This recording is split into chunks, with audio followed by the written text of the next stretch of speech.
All right, let's read a few things. So I'm going to read from the political philosophy of Chief Obafemi Awolowo. Some of the things I'm going to say here will also serve as recap for the things we've discussed so far. And then once we're done, we'll go back to the book by Papa. Again, the book is written by Olaiwola Abegunrin, The Political Philosophy of Chief Obafemi Awolowo. I read page 90 here, chapter 6. So this is on the action group crisis of 1962. So we already discussed a lot of things that happened in 1960. We'll go back to some of those things later. Let's just go on with this one first.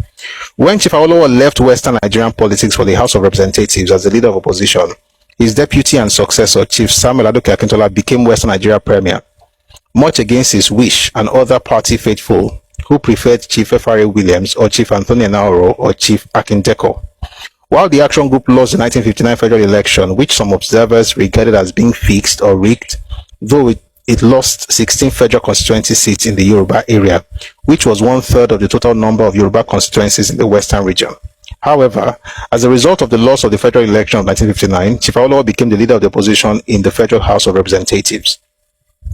Having left the regional political scene for the center, the tension within the action group, which he had been able to suppress and put under control, began to crystallize, and it came to the fore at the 1962 Jos Congress of the party. To a significant degree, the brewing crisis within the party stemmed from the managed defeat of the action group in the 1959 federal elections, with the party finding itself sharply divided over ideology, political strategy, and party control. Chief Akintola, the new premier of the Western region, drew the wrath of Chief Awolowo and his supporters within the action group by taking several important steps without consulting party leadership. First was the reduction of head tax in West region. Second was an increase in the contribution local schools were expected to make. Third was a reduction in the price of cocoa, which is the main cash crop and lifeblood for the farmers in the West, and the major source of revenue for the Western Nigerian government. Without even informing, let alone consulting party leadership, especially Chief Akanni Doherty, Minister of Agriculture, and a close confidant of Chief Awolowo. Fourth, when the crisis reached its peak, Chief Akintola, as the premier, attempted to remove some of Chief Awolowo's supporters from the statutory boards that controlled much of the Western Nigeria spending. Fifth, it was alleged that Chief Akintola not only demanded unqualified personal loyalty from cabinet members,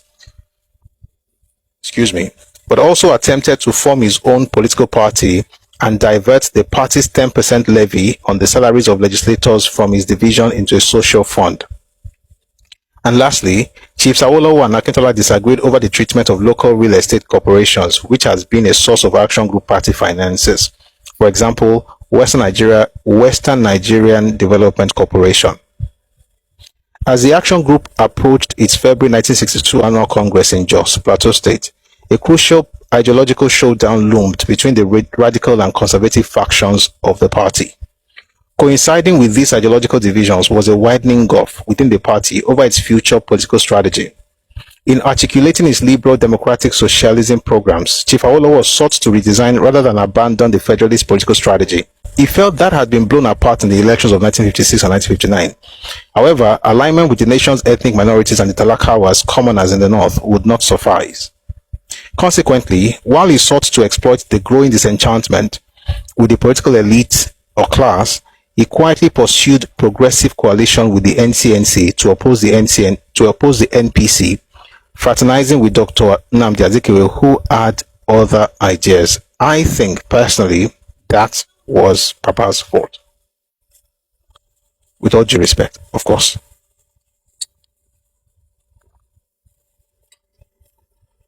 The truth of the matter is this: Awolowo had no business with Azikiwe.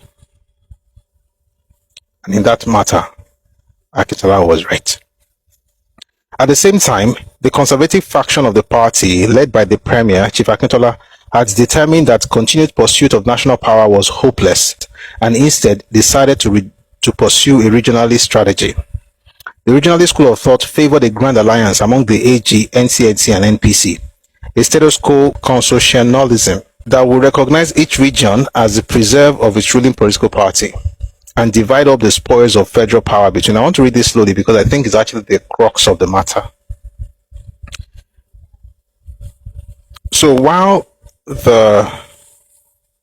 Papa had this federalist strategy, Akintola had a regionalist strategy. The regionalist school of thought favored a grand alliance among the AG, NCNC, and NPC, a status quo constitutionalism that would recognize each region as the preserve of the ruling political party and divide up the spoils of federal power between them. The regionalist strategy was unacceptable not only to the Young Turks within the party, who were determined to overthrow the feudal oligarchy in the north and the entire structure of privilege in the country, but also to the action group leaders from the ethnic minorities in the north and east, whom it would essentially abandon. Let me explain this very short thing, because I think this is where the problem was. Again, if you read the first book that Papa wrote, that was published in 47, Path to Nigerian Freedom by Obafemi Awolowo, he had mentioned how Nigeria was not a nation, it was a mere geographic expression. There are many nations within it. There's no Nigerian, the same sense of, French or English. Nigerian is just an appellation for the people that live within the geographical area. And so it's important to actually understand the nations are different. And then he said something that's very, very, very powerful. He said that as long as people are made to think Nigerian first, they will feel the need to poke their nose into the happenings or the goings on in other people's regions. And it was very correct. But you see, when he founded the action group 4 years later, but as time went on, particularly by 54, 55, when you start having agitations for different states in the north, in the in the west and the east, action group began to form into something more than a regional party. Which is why when people tell you that Papa was a tribalist, action group was a Yoruba party, they are dumb, very dumb. They say that to discredit him. The truth of the matter is that action group was actually more national than any other party, and I think that's actually where the problem was. And I'll explain. Around 1952, you had the they started in 48 actually, but it became very loud in 52. The Midwest, they're going to have their own region. And of course, it didn't make sense because at the time, there were 3 regions in Nigeria, the North, the East, and the West. Of those 3 regions at the time, the West was the smallest. When we say East, we're not just talking about the Eastern region that we know now. We're talking about part of Southern Cameroon was part of the Eastern region at the time. So it was a bit bigger. But at the time, only folks in the Western region, in the Midwest, wanted to break away. Of course, supported by NCNC, championed by Zik himself. So Zik, for instance, was working with the Oba of Benin in order to have, to separate the Midwest. As a matter of fact, Zik's vision was beyond just having Midwest. Zik's plan was to break the Western region into 4, which is a very demonic plan, by the way, I should say. He had this very crazy plan that there should be a there should be a Midwestern region, there should be Lagos Colony, another region, there should be central, Western or Central Yoruba area, then there should be, I always think of Agbalumo, there should be Kolanot and Cassava State, which will be the provinces of Egba and Ijebu provinces will be Kolanot and Cassava State. And then there will be West Central Yoruba State, where you have, or West Central State, where you have present day Oyo, Osun, Ogun, Oyo, Osun, Ondo area, and then you have Lagos Colony. So essentially, he was trying to break the smallest state into 4, while saying nobody should touch the Eastern region, even though the Eastern region was not an extension of the Igbo land. Igbo land had only about half of the entire land mass of the Eastern region. Where am I getting all this from? Please read the Williams Commission report of 1958. All right. So while these people were talking about trying to create their own state in 52, Action Group said no. Awo said yes. Awo said yes, because it was like, okay, as long as you are going to be viable, you don't have to depend on any other region. If you are viable, then you can have your state. But Action Group said no, because Action Group only had one region, and it was the smallest region. So to break that region, where you already know that majority of people from that region in the Midwest belong to NCNC, also means that you're giving them your territory that was already part of Western region. But they had this rethink 3 years later in 1955. Once the agitation for the COR became very loud in 55, so it was the COR, that's the Cross River Ogoja Rivers, area, and then you had the Calabar Ogoja Rivers provinces, and then you had the Middle Belt in the north. At that point, action groups started becoming more national. They started trying to support the minorities in those two other regions so that when you break, and they said this, that you can break the Midwest out of the Western region as long as you're going to do the same thing for other regions, particularly the Eastern region. They didn't say much for the North because they had partnership with the North at the time. You see some of these things in Papa's autobiography, Awo, the autobiography of Chief Obafemi Awolowo. And so the point is, it was becoming more national. So they were beginning to get into other people's regions. So Action Group became more than a Yoruba party. So I'm going to give you two things, just compare. The only party that, to best of my knowledge, stayed within the North for the most part was NPC. They stayed within their own confines. NCNC was a Yoruba party that became an Igbo party, or a national party that became an Igbo party. AG was a Yoruba party that moved into a national outlook. And that's why the other day we're talking about AG in Sokoto, AG in Raba, AG in the hometown of the Sardauna, AG, trying to get Tafawa Balewa out of his place. He won by the whiskers, if I can use that phrase. AG was, gaining incursion, so to speak, or gaining grounds in different places, particularly in the north and in some parts of the east. Now, here's the problem. When you begin to do that, it becomes difficult to now think regional. Over the weekend, I was just thinking about it. What made this man stop thinking just my region, the way he was doing? I thought about it. And I think, and if I'm wrong, if you have another answer, please feel free to tell me when it's time to come up. But this is my own understanding of what happened. It was Western up until the time where they began to collaborate with other minorities in other regions. Or what? I'll take it again. It was, AG was largely Western until they began to collaborate with the minorities in other regions, in the north and in the east. And beyond collaborating with the existing structures in those places, they began to have branches of AG in the north and in the east. Once you go that way, it will be very difficult to maintain your regional mindset as a party. Which is why the Congress that happened in Jos, not in Ibadan, not in Osogbo, not in Owo, where AG was founded in 1951. Someone says, but this ideology was federalist right before AG was founded. Awo was principled, hence this collaboration. So yes, his ideology was federalist. I'm talking about the party itself. Although the ideology had always been federalist, the party was essentially Western in outlook, in the beginning at least. And it was Western for at least about first 5 years or so, before the collaborations with Joseph Taka and UMBC and folks in the Calabar area, and then moving to the Talakawas and Ilorin, moving into the core north, trying to work with Maple and Aminu Kano and all those people. The point I'm trying to make is this: it's not even whether it was good or bad. I'm just trying to understand, why did they stop being just about Western region? Because if it was just about Western region, Nigeria would not be where it is today. Why am I saying this? Because Awo himself said it, that as long as you have to think Nigerian first. This is in his book. You know what? I've quoted that thing twice. Let me read it so that I can quote it verbatim. Look away your path to Nigerian freedom. Maybe when I read this is going to help. All right, so he says here,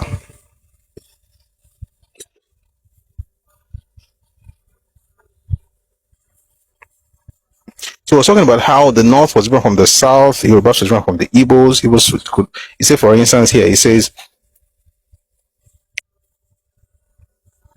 we must not wait until the situation becomes unduly complicated by initial friction and irritation.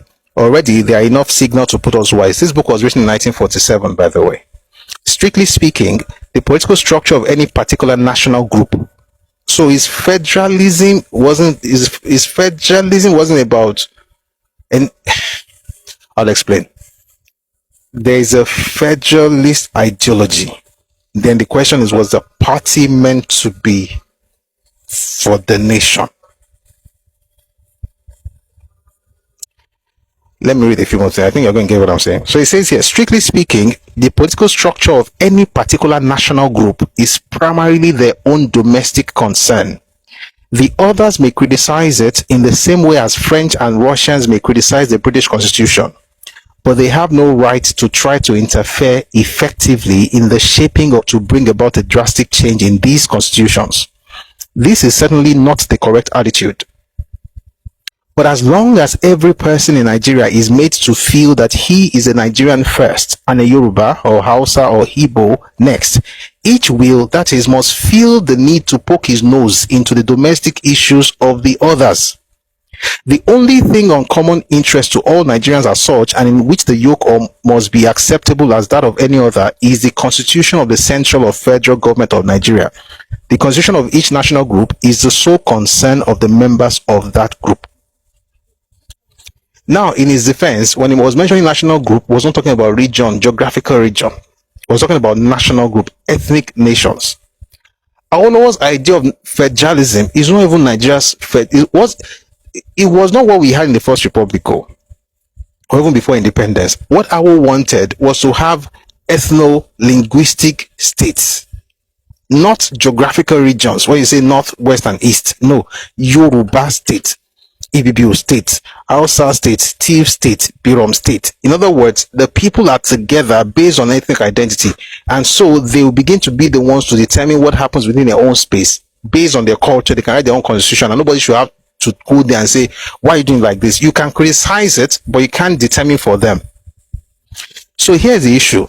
By the time Nigeria restructured after Richard's constitution, what we got was not, we didn't have an we still don't have an ethno-linguistic state, which was our dream. What we now have was regions based on geography.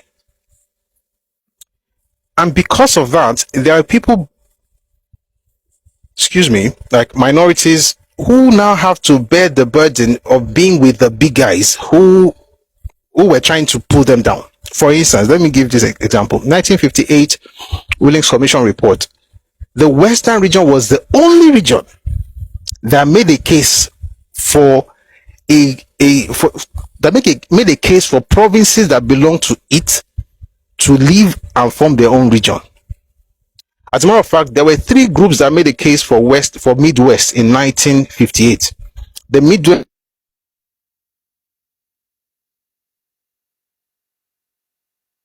Someone says audio linguistic states may be too much. So again, when we are reading, there's a reason I always mention the dates that when books were published. There's a reason. Your definition of ethno-linguistic state in 2025 is not the same thing with what happened in 1947. You know what? Since we are here, I have to put a finger on this so I don't lose. I want to read something to you based on what he thought, the structure he thought at the time. Number. Let me read. 40. Yeah. Let me read something to you. So this is when Papa talked about ethno-linguistic state. Let me explain how it came about, the kind of structure that he thought we should have at the time. Again, 1947. Can it happen in 2025? Yes, but not the same way. As a matter of fact, if you read the book that he published in the 1960s, Thoughts on the Nigerian Constitution, his structure was different from the one that he proposed in 47. Why? Because times have changed. All right. So the states were more. At the time, I was proposing about 40 states. People said that was too many. Well, now we have 36, and we still don't have order. Anyway, let me read to you what he said in 47. This is how. If rapid political progress is to be made in Nigeria, it is high time we were realistic in tackling its constitutional problems. Nigeria is not a nation. It wasn't in 47, it still isn't. And it will not be. And it is not a problem. As a matter of fact, we should celebrate this truth. This is the reality. It wasn't, it isn't, it will not become one. Because you can't have that without death. And I don't pray that we have that kind of thing. But let me read a few things and I'll explain everything I'm trying to say. So he says, I'll take it again, if rapid political progress is to be made in Nigeria, it is high time we were realistic in tackling its constitutional problems. Nigeria is not a nation. It is a mere geographical expression. There are no Nigerians in the same sense as there are English, Welsh, or French. The word Nigerian is merely a distinctive appellation to distinguish those who live within the boundaries of Nigeria from those who do not. There are various national or ethnical groups in the country. 10 such main groups were recorded during the 1931 census as follows: Hausa number 1, Igbo, Yoruba, Fulani, Kanuri, Ibibio, Munshi, Otiv, Edo, Nupe, and Ijo. According to Nigerian Handbook, 11th edition, there are also a great number of other small tribes, too numerous to enumerate separately, whose combined total population amounts to 4,683,044. It is a mistake to designate them tribes. Each of them is a nation by itself, with many tribes and clans. There is much difference between them, as there is between Germans, English, Russians, and Turks, for instance. The fact that they have a common overlord does not destroy this fundamental difference. Now, the only difference between what Papa said in 47 and today is that Nigeria is no longer just a mere geographical expression. We have made progress. There are 3 levels. The third one would never get there. It's not a curse, it's a reality, and we should be happy. The one we're supposed to be trying to get to, we're not working at it. Anyway, you can be a geographical expression, just geography, nothing more. You can be a country, that means you have a political structure, you are a state. Then you can be a nation. Now, we are a state. We're not just geographical expression, we are now a country. We are a political entity, and that's good enough, just like the UK. We have to now understand that we don't have to become a nation. We just have to acknowledge the fact that there are many nations already within Nigeria. Nigeria is a subcontinent. I was talking to someone yesterday. I said there are more ethnic nationalities in Nigeria than Europe. Russia probably has more than any other group in Europe, but doesn't even have as much as Nigeria. There are more ethnic nationalities in one country, Nigeria, than in the entire continent of Europe.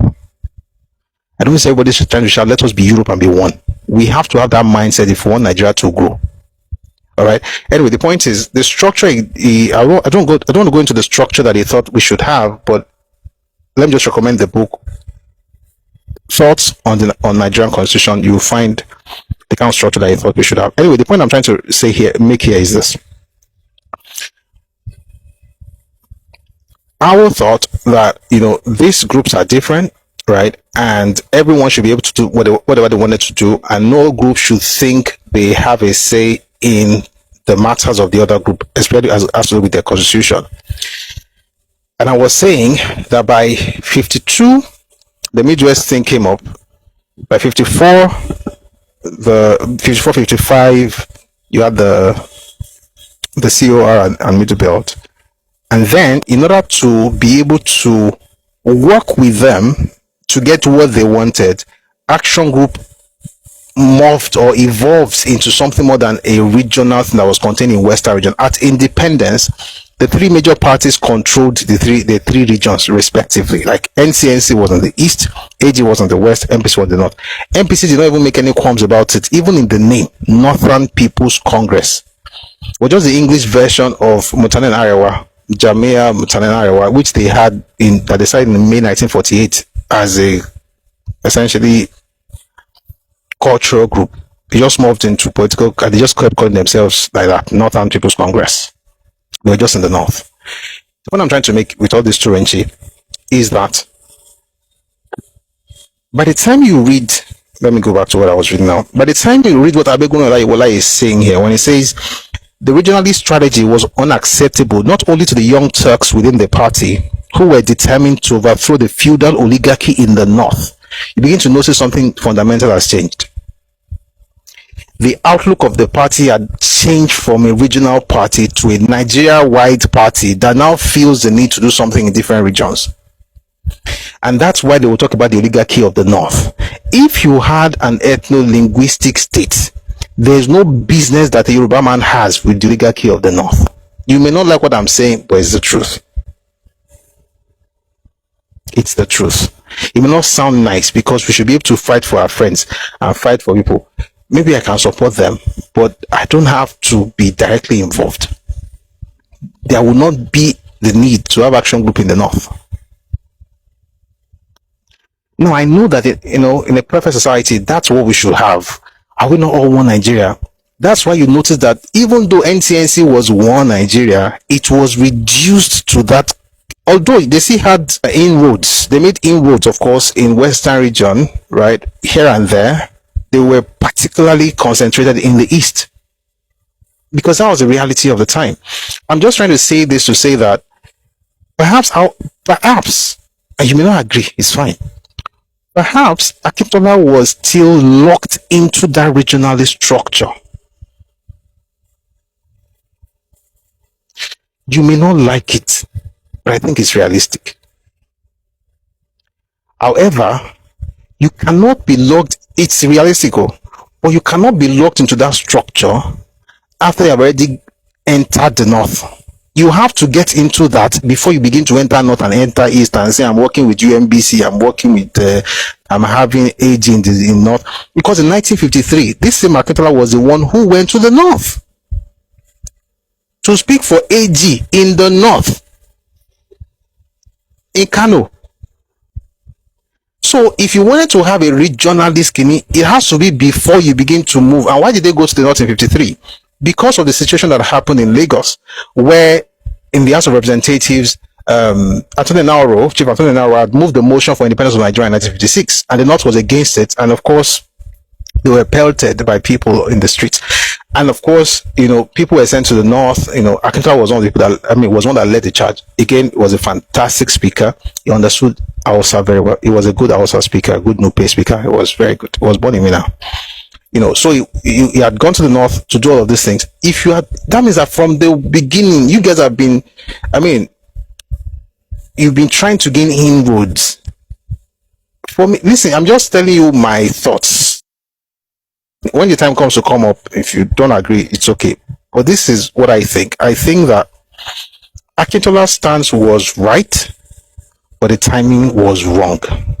You cannot be trying to be regional when you've already committed the party to different regions outside yours.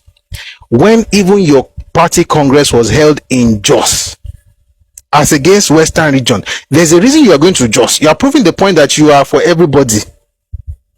You can no longer now come back to that cocoon, even though your stance was right, but the timing was wrong. That's how I see it. But let's continue. So it says the regionalist strategy was unacceptable not only to the young Turks within the party who were determined to overthrow the feudal oligarchy in the North. What's their business with that one? Is it good to want to overthrow the feudal oligarchy in the North? Maybe. Is it my business? I don't think so. I know as I'm talking, I don't be like, you're supposed to think so. I don't, sincerely.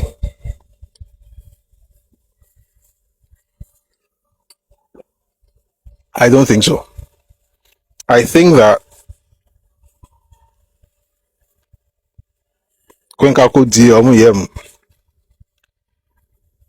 I have to read it again.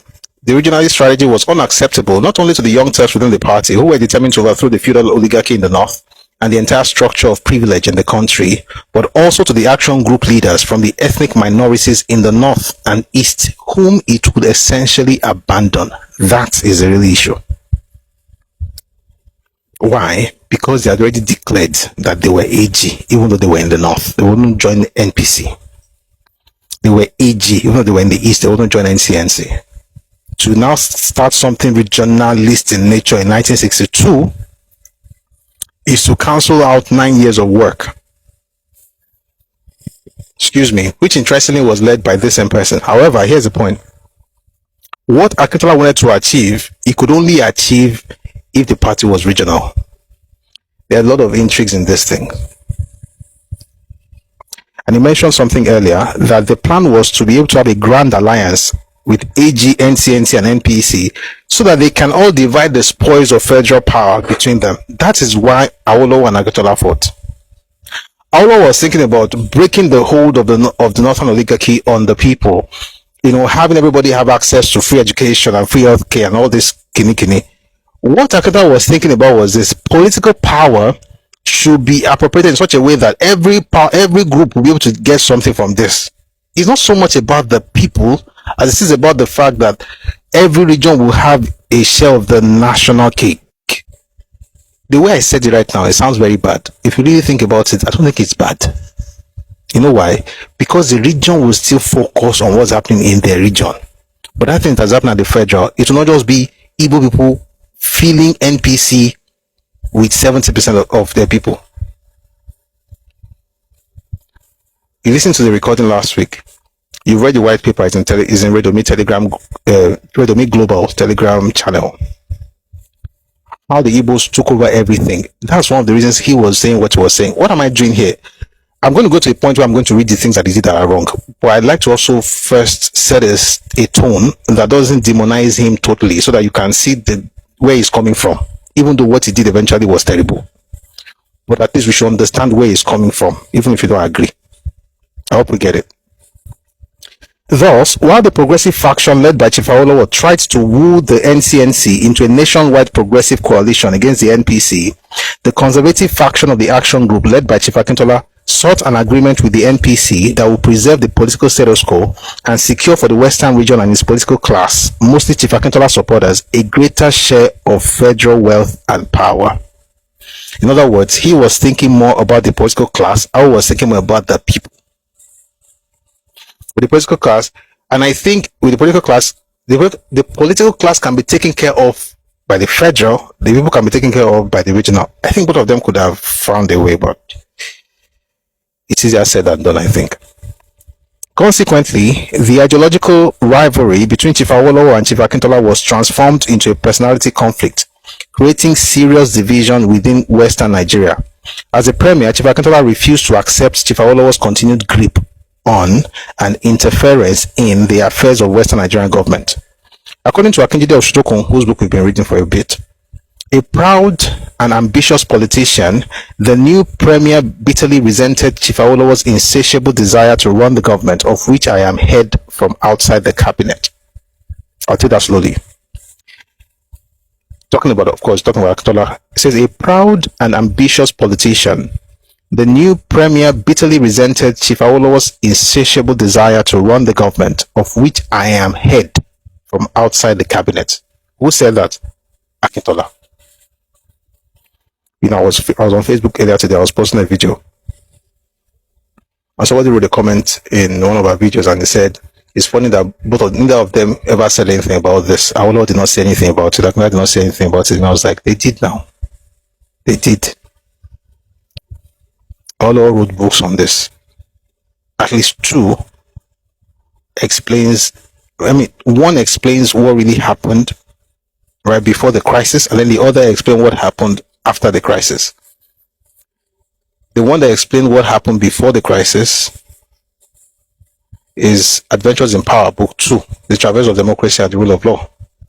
Book 1, Mama Through Prison, also explained the things that happened while he was in prison, which was after. Okay? So, the point I'm trying to make is that Akintola also spoke. You see it in his speeches. You see it in some of the things that we're reading here. And what did he say?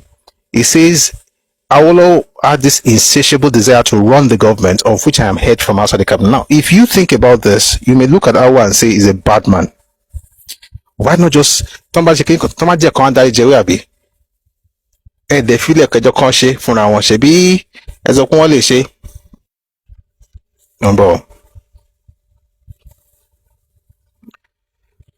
I'll read to you from Papa's perspective. That's Akintola's perspective, by the way, and it's okay. It's okay for us to hear him, but let's hear the other person as well. Howell says, because of the persistence of Alhaji Gbadamosi and Dr. Doherty and the deference I had for them, I evolved a formula for his acceptance. Why is this? Because let me go back a bit. I was very reluctant to recommend SLA as my successor in the Western region. I had two main reasons for my reluctance. Firstly, I was of the considered opinion that he completely lacked all the attributes for such a high office: industry, mental application, competence, discipline, honesty, and a consuming passion to cater for the best interests of the people. Secondly, I conscientiously thought there were more suitable people in the cabinet, which I added. That's why we're mentioning names like Chief F.R.A. Williams, Anthony Nauro, Akindeko. Those are the people that Awolowo wanted as premier because they had worked together. Akintola was in the federal. He wasn't part of the cabinet. Let's read a few more things. Secondly, I conscientiously thought there were more suitable people in the cabinet which I headed. As one time chairman of the Western Nigerian Finance Corporation, a post to which he was appointed in 1955, SLA was an unmitigated failure.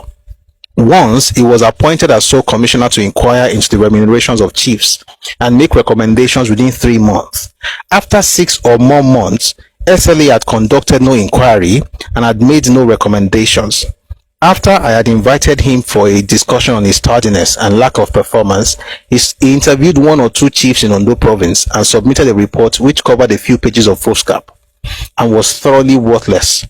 The government, however, was working towards a deadline, and so when SLA's report was not forthcoming, Chief Rotimi Williams, who was Minister for Local Government and Chieftaincy Affairs, came with a bright suggestion that in the absence of SLA's report, he, Williams, should be allowed to submit recommendations to the Executive Council.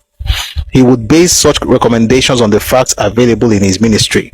In order to meet our deadline, I quickly agreed to this suggestion. So he's giving an example of his tardiness and how, based on antecedents, he thought that it wasn't a good fit.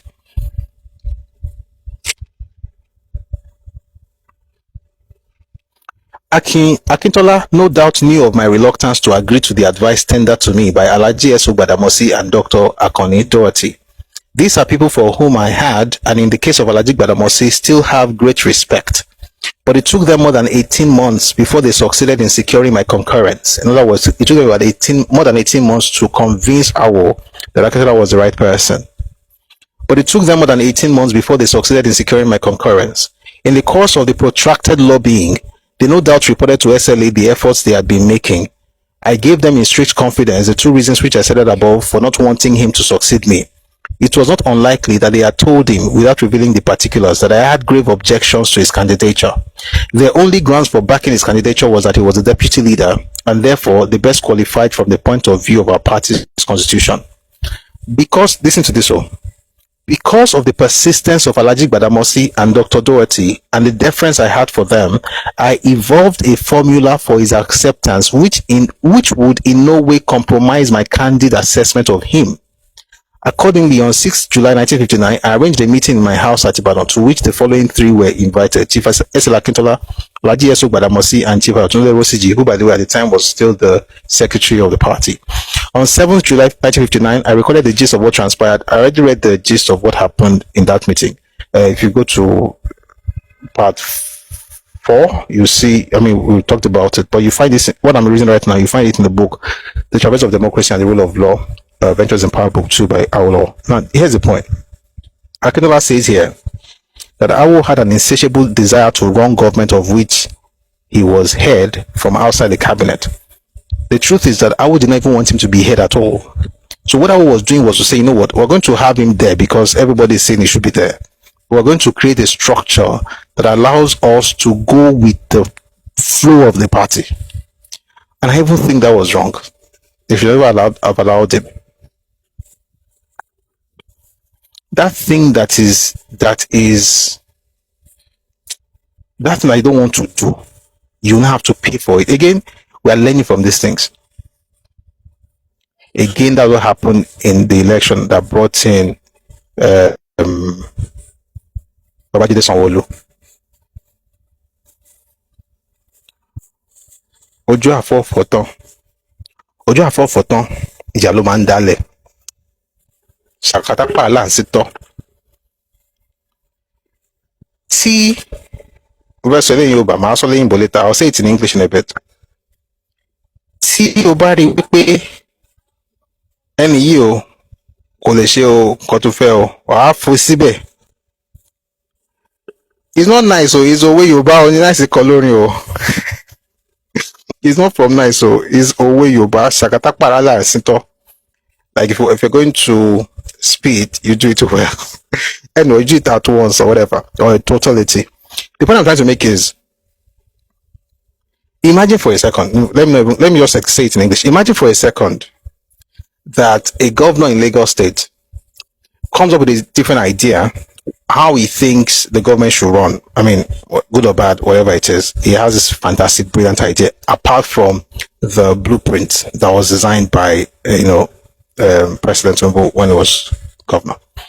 So somebody comes and says, "Oh, we don't need red rail, we don't need blue rail. We're just to underground." I don't know. Maybe it's impossible, but it shall come up with one very fantastic idea away from all the plans. But you thought that, oh, you know what? This person is not really going according to our plan, but we're going to make him governor regardless. So what we're going to do is that we're going to make sure that his cabinet, the people that will put around him will be loyal to the party and the vision that we have for Lagos State. I just want to ask a question. Do you think it's going to work? Is it possible? Let's engage for a second. On YouTube as well, please let me know. Do you think it's going to work? The person doesn't work with, it doesn't really send your vision, or we are like, what are friends for? Let's work with him, but we'll make sure that we'll make it work. Abi, thank you. I think that was the issue. If you know the person is not aligned with your everything they say, just because power corrupts. Absolute power corrupts absolutely. People will do anything once they have automatic. And thank you, Ades, for what you said about Wike and Fubara. You can't be too sure. I mean, for Wike and Fubara, maybe we can even believe that the man was going to go according to his own vision. Maybe it was okay in the beginning, and I think it was. Like it looked like it was going to work. But this one from the word gold, that's why they made sure there was Sanwo-Olu who is running. Let me tell you something. Lagos is on autopilot. It doesn't mean that the governor is not working. The governor is doing a lot of work. But the governor's work is greatly helped by vision from those who actually designed the master plan for the state. So you just get somebody that you plug and play. It will work. He has to be smart, he has to be intelligent and everything, but he doesn't have to think about how do we plan something to do for the next 5 years. He doesn't have to think about it. What's one already? You come and plug in. But you come out and say, we'll plan. That is the reason we cannot afford to have GRV in Lagos State. It's not because in your con is Igbo. And plan to tell any go better and go to one. You say whoever becomes governor of Lagos will accept. It depends. If you change that party and you bring another person, another group who have no vision, they will not work with the vision on ground because they want to prove that they have their own stuff too. This is why we cannot afford to have GRV become governor of Lagos State. It's not about your mother is from Kinikon, your father. That one is there. Don't speak Yoruba, I don't think Yoruba, that one is there. But the real thing is that there is a plan and you don't care for that plan. At every point you're always talking down on the plan. And when we look at your life, what have you done that can tell us that you have better plans than the ones we have right now? We can't see it. You can't even communicate it the way. Maybe I'm not listening enough, of course. Let me give people benefit of the doubt. But that's the point essentially.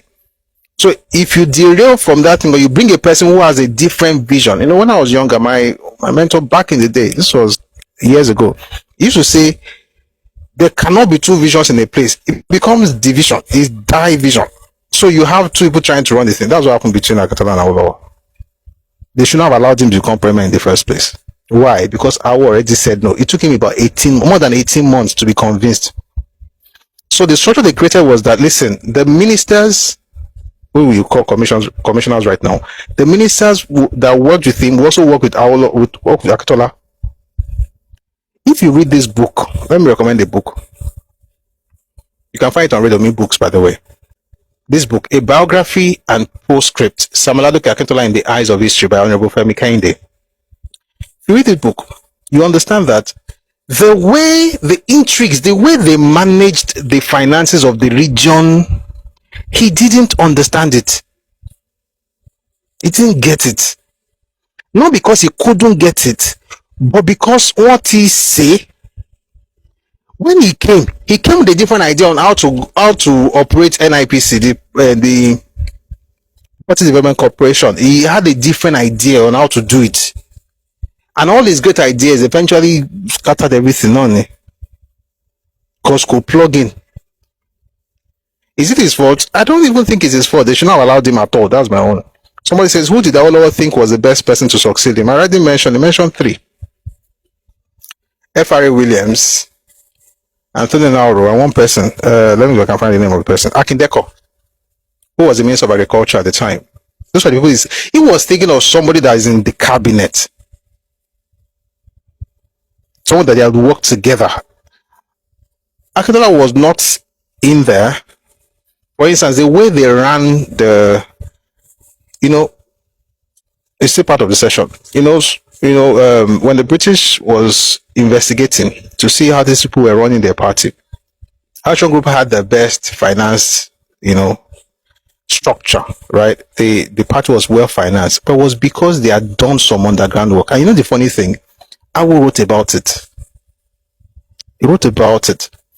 They created companies. Those companies in turn funded the party.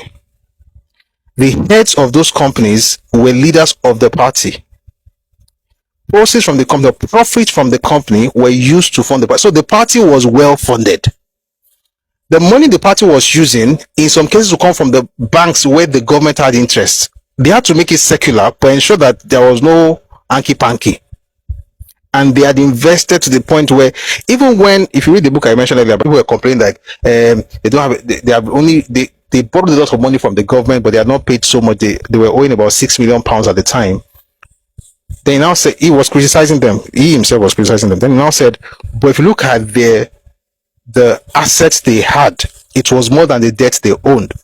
So it was more than the debt they owed. And it made sense. Why? They were borrowing to build. It was a property development corporation. They were borrowing to build. They will build, they will sell, make profit. From that profit, run the party. They had this tightly woven structure that all of them knew what was going on. And he came, he was trying to know, how do you do all these things? And they felt, listen, this guy, he has his own idea. We're going to just surround him with people that already been there. He essentially destroyed everything. That was one of the reasons that led to Coca inquiry. One of these we might have a session on it. Coca inquiry, and led to the house arrest. Sopa was in Badon. He moved to Ekene to, I think it was in Korea at the time. They moved to Lekki. Moved to Lekki, mosquito infested area at the time, not what it is right now. All of that to say that the thing with Baba Akintola, they complain about, say he has an insatiable desire to run the government that I am heading. We're not supposed to head the government in the first place, and that's where I think I made a mistake. Someone says, if SLA was bypassed being the deputy, tongues would wag. They should probably wag. You are right, by the way. You are right. And by the way, I'm not saying this to also say, what was wrong? Hindsight is 2020. We are looking back. The person in the midst of that, in the midst of the issue, right? They only work with what they have. But at least we have something to learn. That's what I'm trying to say. If you are choosing deputy, maybe you write in your constitution, if you are a company or something, just because you are deputy does not automatically make you your girl. Have you not noticed? Have you not noticed? Have you not noticed? INEC last week, was it 2 weeks ago, when the former chairman, when he was leaving, what did they make the person that was one of the deputies? Acting. Until the substantive person becomes, then they want to bring Professor Mokwito. Then they took that one to the president, to the Senate. Then he's confirmed. Now he's just because you are the deputy doesn't mean you are going to become the head. That's the point. Some people are great assisting. They will not work well as leaders. It's just a fact of life. It's just what it is. You may not agree. You can say I shan't agree, but it's the truth. Some people are fantastic assistants, terrible leaders.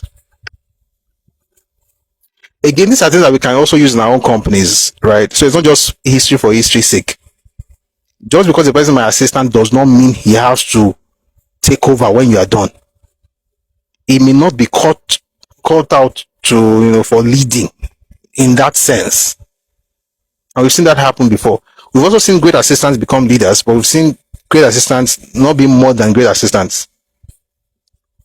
So you have to subject that assistant to the same rigorous whatever that a successor would have to go through, so that it doesn't become an automatic successor just because he was an assistant. It's not enough.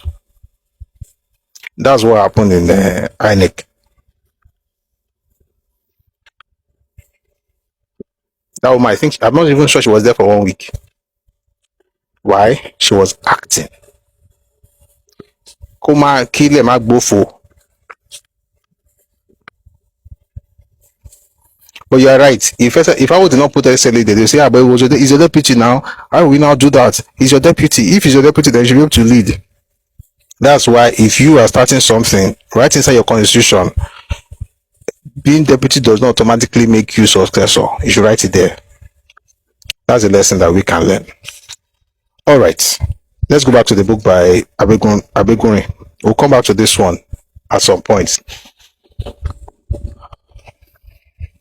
This resentment came to a peak when the Action Group Party Congress opened on February 2, 1962 in Jos, and Chief Awolowo made reference to these issues in his presidential address to the Congress. He specifically called on the party to acknowledge openly for once the existence of real and dangerous contradictions within the Action Group that would have to be resolved, and in particular, a growing disaffection between privileged and non-privileged classes within the party. Chief Awolowo forcefully reaffirmed his continued faith in liberal democratic socialism and declared, quote, "As for me and those who share my burning faith in the destiny of our great party, there can be no looking back. The Action Group of Nigeria as a country-wide political organization has come to stay." That was the issue.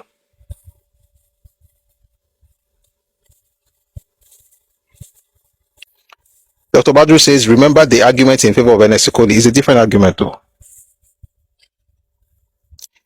That was a leader of the party becoming a representative of the party in parliament, not the deputy of the party becoming a representative. It's a different. I knew you were going to come. I was waiting for you to mention it, and you have mentioned it. Enesikoli's argument in NY, by the way, again, it was part of the party guidelines. That's why I said the real lesson is about what guidelines you put in place in your own organization. That's the real lesson for us, which is what Tinubu has done. Just because you were chief of staff or you were deputy governor doesn't mean you're going to become the next governor in APC. What happened in NYM was that the party guidelines said the leader of the party could go represent the party in the legislative council unopposed, because if he was good enough to lead the party, then he can also represent the party. So that's a leader. But not like the deputy leader must become the Oga just because he's the deputy leader. That is a different argument. And that's why there's no automatic ticket for deputy governors and deputy presidents or vice presidents. Having said that, let's read a few more things. Someone says, we say Azikiwe was wrong to not make Federalist his deputy, the leader of NCNC. How do I explain again? We say Azikiwe was wrong to not make Federalist the leader of the party, not the leader of the region. These are two different. So I'm responding to somebody on YouTube, Kubo. These are two different things. Leading the party and leading the region are two different things. Awolowo was leader of the party and premier of the region. Leader of the party, the leadership of a party could go to the deputy leader of the party. The deputy leader of the party is not necessarily part of the Western region government. He is not the deputy premier. These things look alike, but they are totally different things. The party is the group that produces the, representatives in parliament and in government. E.g., the chairman of APC right now does not really know what's going on in the government though. I mean, he knows what he's told. He's not deputy president. He's not. I don't know if you get what I'm saying. So think about it like this. Awolowo, or let's say Papa is same thing as President Tinubu. Tinubu used to be the leader of the APC, and then he wants to become president. He was leader of AC at the point, Abi. Then he now leaves that role to another person to become the leader of the party. But he is now the president. But just because you were a deputy in APC does not mean you now qualify to become president of Nigeria. That's a party issue. So Father Onsi should have become the leader of the party because he was the vice president of the party, but he cannot be made to become the leader of Eastern region because he's not even from there, even though they will still not vote for him anyway. But you get the point. Let's get into this. Again, all of these things, hindsight is 2020. We're not blaming them. We're just learning what we can apply in our own space.